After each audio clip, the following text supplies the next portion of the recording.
আজ নিজের সঙ্গে একটু কথা বলতে চাই।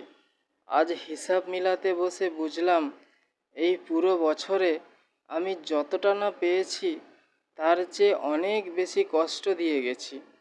সবচেয়ে বেশি কষ্ট পেয়েছে আমার কাছের মানুষগুলো, আর তাদের মধ্যে সবার আগে আমার স্ত্রী।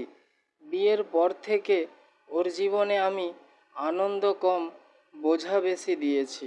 সংসারের দায়, আমার ভুল সিদ্ধান্ত, আমার না বোঝা, সব মিলিয়ে ও শুধু সহ্য করেই গেছে। আমি তখন বুঝিনি, কিংবা বুঝেও বুঝতে চাইনি। ভাবতাম একদিন সব ঠিক হয়ে যাবে, কিন্তু সময়ের সঙ্গে সঙ্গে ভুলগুলো পাহাড় হয়ে দাঁড়ালো। যখন আমি নিজের ভুলগুলো চোখে পড়তে শুরু করলো, তখন চারিদিকে শুধু ঋণ, সমুদ্র সমান ঋণ। যেদিকেই তাকাই শুধু দায় আর দায়। চেষ্টা করেছিলাম ঘুরে দাঁড়ানোর, কিন্তু সত্যিটা হলো অনেক দেরি হয়ে গিয়েছিল। আজ পিছনে তাকিয়ে বুঝি ভালোবাসার মানুষগুলোকে সময় না দেওয়াটা একটা বড় অপরাধ। টাকার অভাবের চেয়ে বেশি কষ্ট দেয় নিজের মানুষকে কষ্ট দেওয়ার বোঝা। তোমাকে ছেড়ে আসা সহজ ছিল না, একদমই না।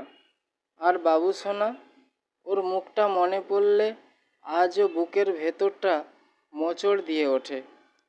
ওর ছোট্ট ছোট্ট কথা, হাসি, জড়িয়ে ধরা, বাবা বলে ডাকা, সব কিছু রেখে এত দূরে আসতে মন চায়নি। কিন্তু পরিস্থিতি আমাকে ঠেলে নিয়ে এসেছে এখানে। ভালোবাসা রেখে নয়, বরং দায়িত্ব কাঁধে নিয়েই এই দূরত্ব। আমি জানি শুধু দুঃখিত বললে সব ঠিক হয়ে যায় না। আমি জানি কষ্টের হিসাব কথায় মেটে না।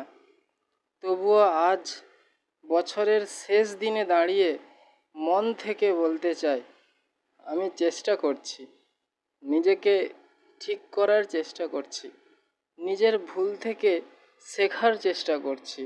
হয়তো এখনও সব অন্ধকার, হয়তো সামনে পথটা সহজ নয়, কিন্তু এই কষ্ট, এই দূরত্ব, সব কিছুর পেছনে একটাই আশা, একদিন যেন মাথা উঁচু করে ফিরে আসতে পারি।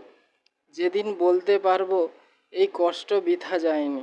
যেদিন বাবু সোনাকে বুকে নিয়ে বলতে পারবো, বাবা তোমার জন্য লড়াই করেছিল। আর তোমার চোখের দিকে তাকিয়ে বলতে পারবো, আর কষ্ট দেব না।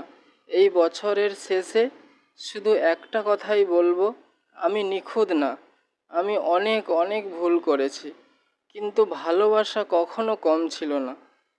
যারা আমার জন্য কষ্ট পেয়েছো, বিশেষ করে তুমি, জানো তোমাদের এই কষ্টটাই আমার নতুন করে শুরু করার শক্তি।